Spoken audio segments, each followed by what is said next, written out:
Stage 1 LOX load is closed out. Stage 2 will continue to load for about another half a minute or so. Once we get the completion of Stage 2 LOX loading, we have to vent down the line, so you'll see another large white cloud coming off of the strongback. That'll be normal. That'll happen around transitioning to T-minus 1 minute and 40 seconds. We're going on internal power now. Just a few seconds away from the Stage 2 LOX load being complete. It's been almost 9 years since we've been in this position. A lot of work done by thousands of people to get to this point. All our eyes focused on 2 now.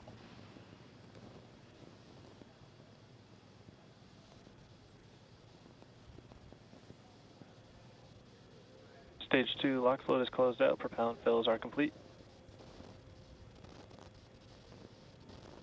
Dragon is in auto idle.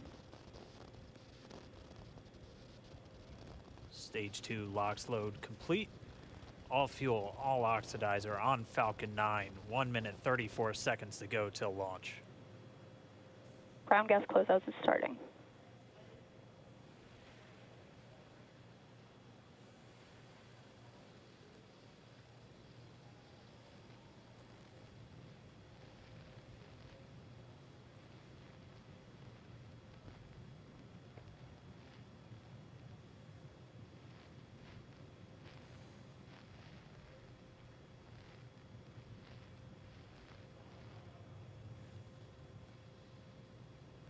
Falcon 9 is in startup.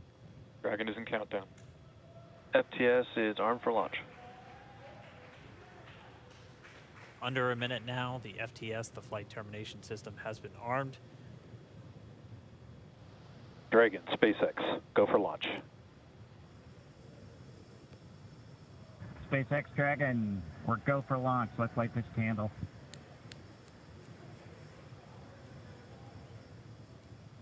T-minus 30 seconds.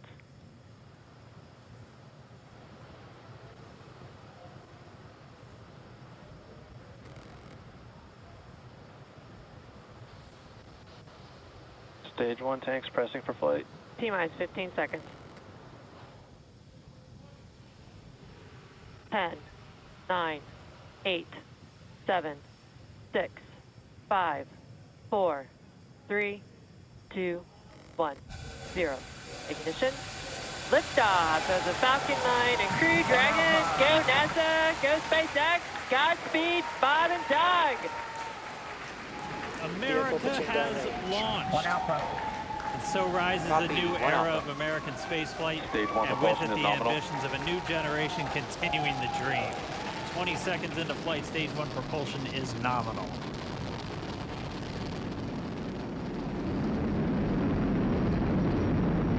T plus 30 seconds into this historic mission.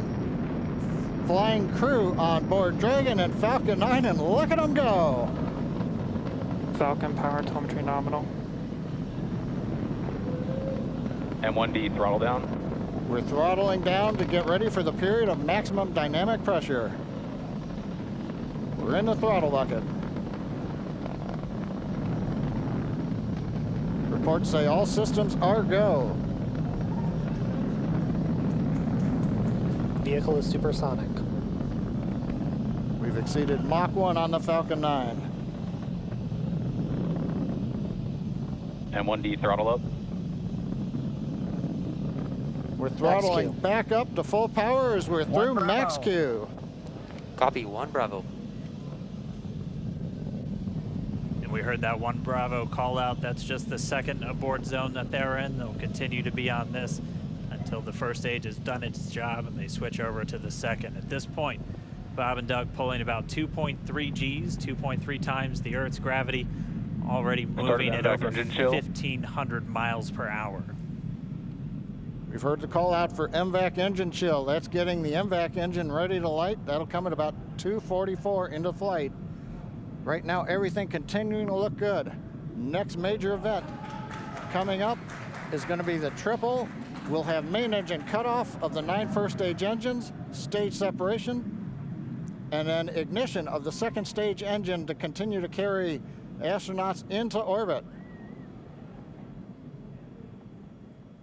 Coming up in about 20 seconds. M1D throttle down.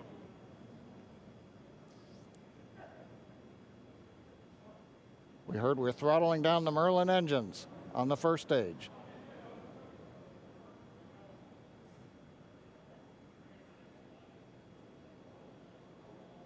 And we have Miko. Miko. 2 Alpha. Falcon stage separation confirmed. Copy 2 Alpha. MVAC ignition.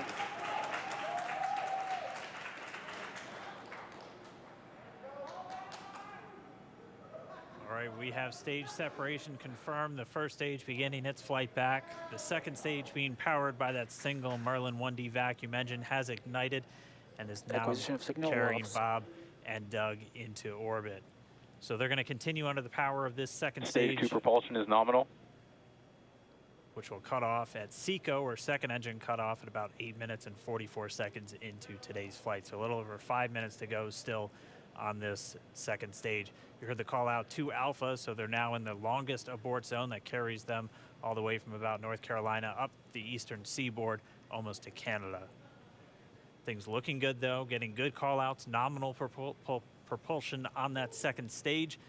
Bob and Doug continuing to make their way into orbit.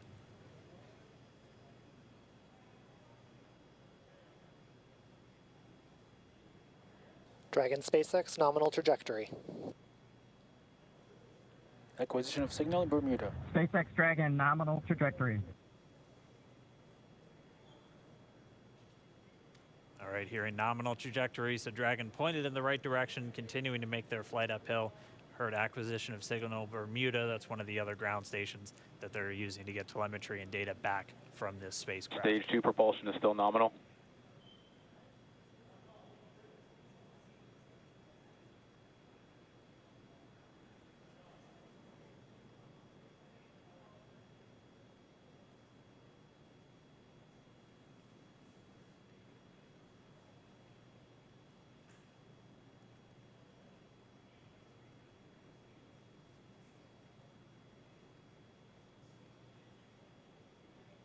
A little over 4 minutes, 40 seconds into the flight.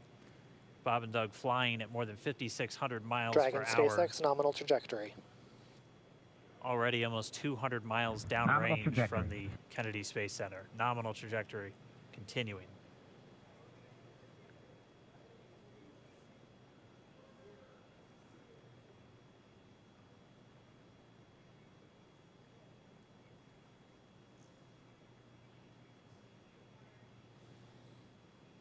And while they continue uphill, looks like we are getting a view of the first stage as well.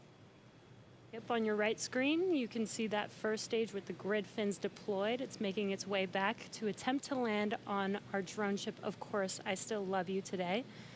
And we're just about a couple minutes away from the entry burn, and that's where 3 of the 9 Merlin engines do ignite to help slow the vehicle down as it re-enters back into the Earth's atmosphere. And then after the entry burn will be the landing burn, which is just a single engine Dragon SpaceX burn. nominal trajectory. And you heard Nominal Starting trajectory. chill for entry burn. there's that call out. They are still on a nominal trajectory on Dragon, still on second stage, and that's that MVAC engine on second stage on your left screen.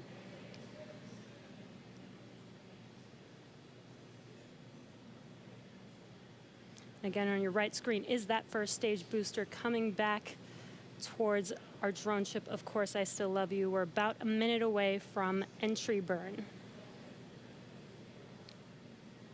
Meanwhile, that second stage continuing to power Dragon into orbit. Again, if you're keeping an eye on that timer, that's going to continue to burn until 8 minutes and 44 seconds into flight. So a little over 2 minutes from now, we'll hear the call out SECO. It'll then be a little Stage 2 under, propulsion is still good. a little over 3 minutes until Dragon physically separates from the second stage of the Falcon 9 after the upper Dragon stage gets a SpaceX chance. nominal trajectory. Dragon copies nominal trajectory. Continuing to check in with Bob and Doug as they are on a nominal trajectory. Just about 10 seconds away from that first stage, starting that entry burn on your right screen. We should be able to see that view live. Stage 1 entry burn startup.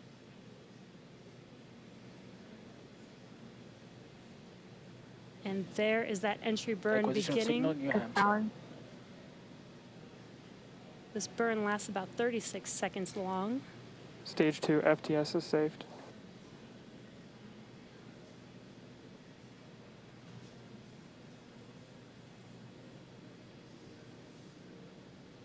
While that entry burn continues, we're just about a minute away from SECO. We'll have a number of events all happen in rapid succession. It'll be the second engine cutoff. Stage 1 We'll be entry burn looking shut for down. that stage 1 landing burn shortly after. Yeah, actually, just within a few seconds of each other.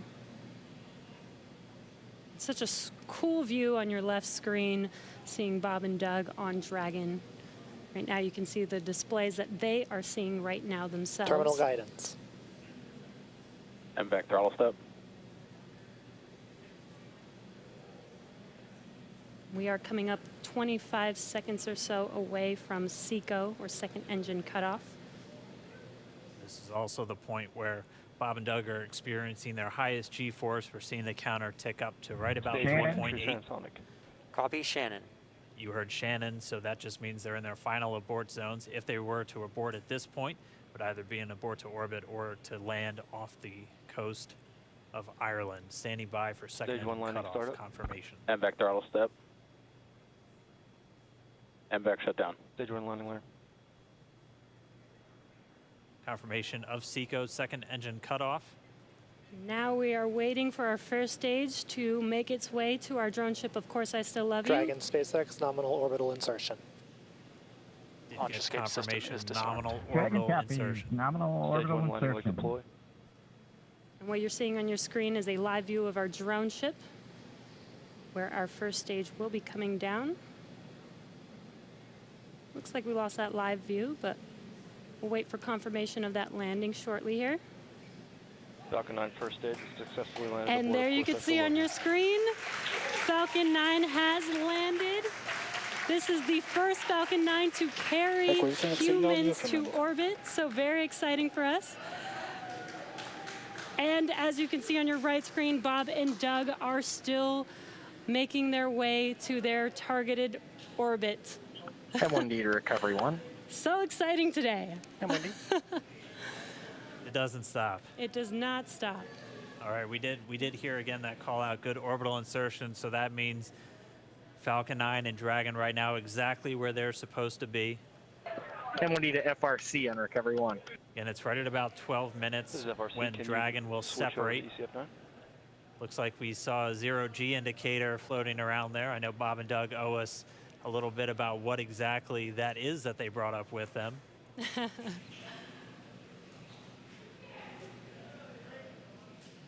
And before separation, before Dragon initiates separation from the second stage, they do make sure to they do ensure that the vehicle is not spinning and it is in good condition before we separate. That's right, the upper stage does small attitude maneuver using some cold gas thrusters built into the rocket body itself.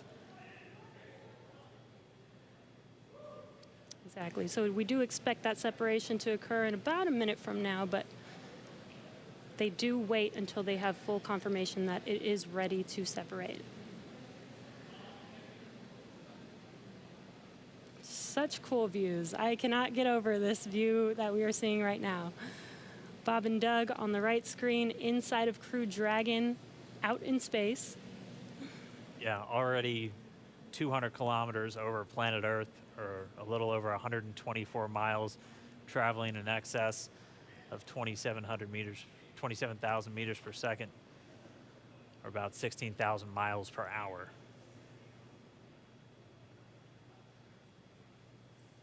So again, we're just standing by. That separation event should be coming up shortly. Then they'll begin a series of checks on the Draco thrusters that are going to be used to maneuver and then power Dragon on its flight to the International Space Station. Standing by for separation. Expected loss of signal, Wallops. It sounds like we had an expected LOS loss of signal with one of the ground stations. Waiting for confirmation now of that setup. Dragon separation confirmed. Dragon separation confirmed. There is a great view right in front of you Countdown of 1 is Dragon emerged. separating. Separation confirmed. And there's that call out Dragon is now officially making its way to the International Space Station today.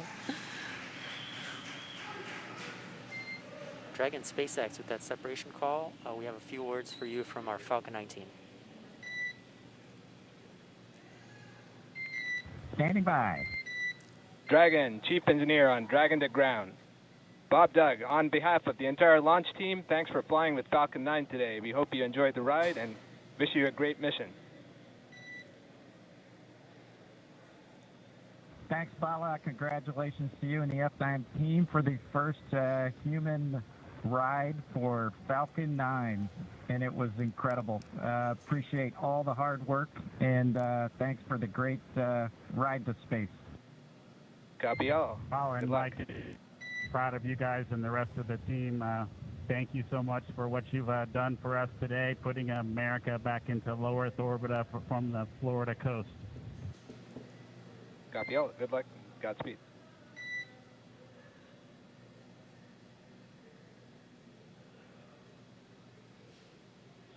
All right, so Bob and Doug are in And Dragon space. SpaceX, we confirm nominal ECLS activation and service section Draco checkouts. Nose cone deploys in progress.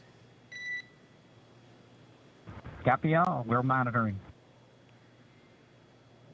The Corps here in Hawthorne giving the crew a heads up that we have confirmation the nose cone is deploying. So again, that nose cone is going to open up a little bit more than 90 degrees, goes up to about, I think, 105 degrees, and that's going to expose the actual docking ring and the hatch that they're going to be going through once they attach to the International Space Station, and also 4 of those Draco thrusters, we call them the forward bulkhead thrusters, that are going to be used for these major phase burns or firings of those thrusters to actually raise their orbit gradually over the coming hours.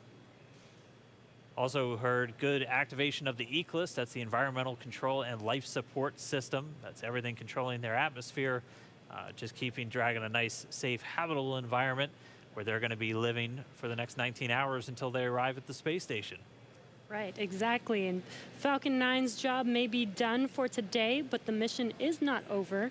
Crew Dragon's job is not done. As you can see, Bob and Doug are still inside Crew Dragon, making their way. It will be a 19-hour trip to the International Space Station before they dock tomorrow morning.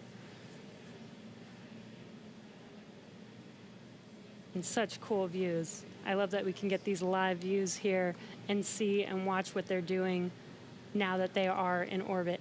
Yeah, it's incredible to just be looking over their shoulder, to be along for the ride. And we're going to be with them, and we're going to be with all of you the entire way for their journey to the space station. We're going to be covering live throughout. Bob and Doug will obviously have a sleep period where they'll get about 8 hours of sleep a little bit later today before they wake up for all of their final approach. One of the major things we are looking forward to in the next couple of hours is going to be their first turn at the controls. So they're actually going to be using those touchscreen displays to take control and manually pilot Dragon. We'll walk you through what that's going to look like, and assuming we have some good ground station coverage, we'll be able to get views from right inside Dragon, looking over their shoulder as they manipulate the controls at the display. But I mean, we had a smooth ride uphill, both stages of the Falcon 9 doing their job, placing Bob and Doug into orbit. I mean, this is a day, this is a historical day. This is us kicking off that new era of space flight that we've all been talking about and longing for since the Space Shuttle program came to an end in 2011. Yes. And the weather cooperated. Yes, second time's a charm. Right. All right, so day for the history books. As you can see, we have lost some live signal there, but the mission still continues, and we're going to send it over to KSC to continue broadcasting live with you Expected guys. loss of signal, Newfoundland. Yeah, Jesse and Dan, we are just in awe over here. When I woke up this morning and looked at the weather forecast, I was like, man, we're going to be back here on Sunday, but we did it. The room cleared out. Everybody was outside watching, and inside the lights were shaking, the cameras were shaking. Lauren came back in with tears in her eyes. This is really amazing. I can't believe it. I saw it with my own eyes. This is, I'm a little bit speechless. Just so grateful that we got them up there, and there's a lot more to go. A lot more to go, but I'm so happy they're safe right now. I'm just so happy. Yeah. Leland, you were talking about it. It's amazing what we can do when we work together. Yes, American astronauts on an American rocket from American soil, showing you what Americans can do when we come together as a team and blast Doug and Bob off to the cosmos. This is what it's all about, and their families and everyone is working together to take them up to space safely. So I don't know what to say. That rocket fuel is still in my veins, and I want to go get on the rocket. Well, it's too late now. Maybe the next one. I know. But we want to go over to Daryl at OSB2. He's there with the administrator, who hopefully has more words than we do, because we're still kind of speechless. Daryl? Pretty incredible here, Marie, at the Operations Support Building, where a chorus of applause has been happening from the beginning of launch and throughout the various stages. Some very special guests were here to watch it. That includes President Donald Trump, Vice President Mike Pence, and NASA Administrator Jim Bridenstine, who joins me now. And you were with the President and the Vice President. America's back, launching human astronauts again. Tell me how you feel about that, and tell me about the President watching the launch and what happened there. So this has been a long time coming. It's been 9 years since we've launched American astronauts on American rockets from American soil, and now it's done. We have done it. It's been way too long. I want to give a lot of credit to Charlie Bolden. He was my predecessor as the NASA administrator. He fought hard for this program at a time when it didn't get any support in Congress. We now have an administration that is fully supportive of our spaceflight initiatives, not just on the exploration, discovery, going to the moon, onto Mars, but also from a Space Force perspective. Our budgets are going up, things are strong, and today was just just an amazing day. You know, one of the things the President did right out of the gate when he became President is he created what's called the National Space Council. And he put the Vice President as chairman of the National Space Council. And on that National Space Council, you've got the Secretary of Defense and the Secretary of State and the Secretary of Commerce, the Secretary of Transportation, the Secretary of Education, the Chairman of the Joint Chiefs, all of these different amazing individuals that deal with space day in and day out. A lot of people don't realize how many parts of the federal government deal with space. And the Vice President invited those members of the National Space Council here as well. So we just had, and then we had members of Congress, bipartisan members of Congress, Republicans and Democrats, who have been involved in supporting this program, you know, for a long time now. So I'll just tell you, I'm breathing a sigh of relief, but I will also tell you I am not going to celebrate until Bob and Doug are home safely. Tomorrow they're going to dock to the International Space Station. Tonight I'm heading to Houston to be at the Johnson Space Center when that happens. So it's a bit of a relief. The nose cone is now open. It's now deployed, which means that you know, now we're going to go into some burns. We're going to have some phasing burns. We're going to have some you know, boosting burns, and we're going to get as much as we can in alignment with the International Space Station as early as possible here. But also, I know it's hard, but you know, the big thing that we need to do now is we got to get Bob and Doug, who have now gone through this exercise twice. They need to get some rest. But I can guarantee you there will be no rest for a good amount of time while they're up there in orbit. And they are certainly on their way, and a lot of people joining us for this entire celebration and watching it. We just heard 10 million people watching live as this launch happened, and President Donald Trump becoming the third sitting president to watch a launch live from the Kennedy Space Center. The first. To be clear, I think he's the only sitting president to watch American astronauts launch on a brand new rocket that has never launched before, and that's a big risk.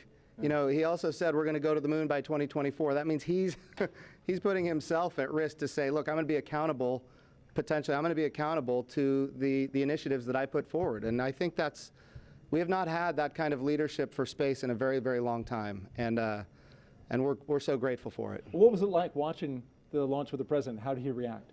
Oh, I'll tell you, it's obviously something that is near and dear to him. He said it a year and a half ago. He put it in the State of the Union speech. He said, we're going to launch American astronauts on American rockets from American soil. And of course, I was like, in my head, I'm thinking, we better get after this.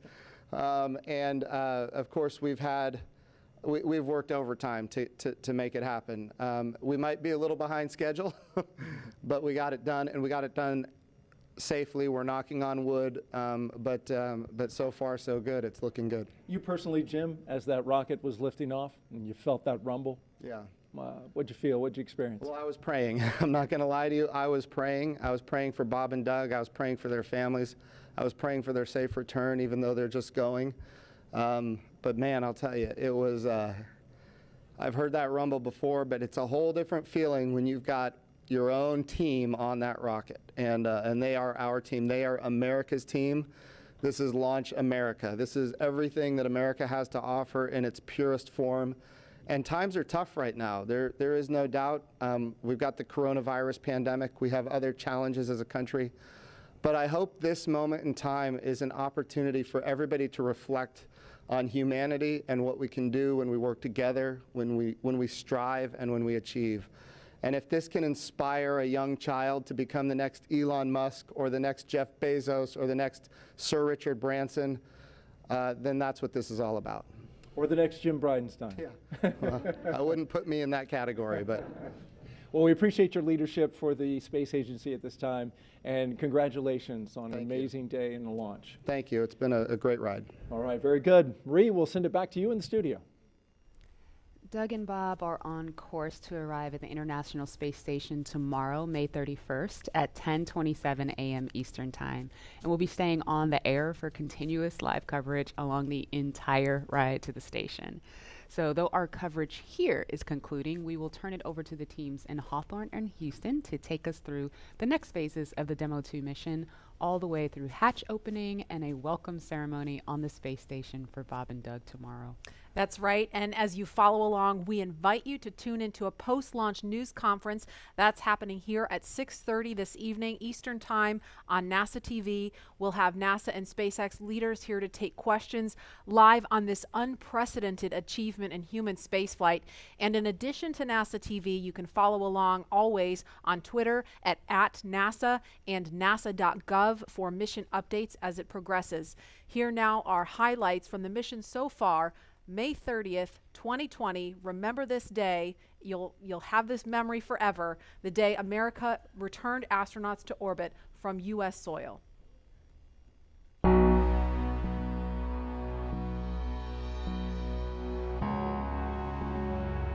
Wow, we're making history again. Let's go.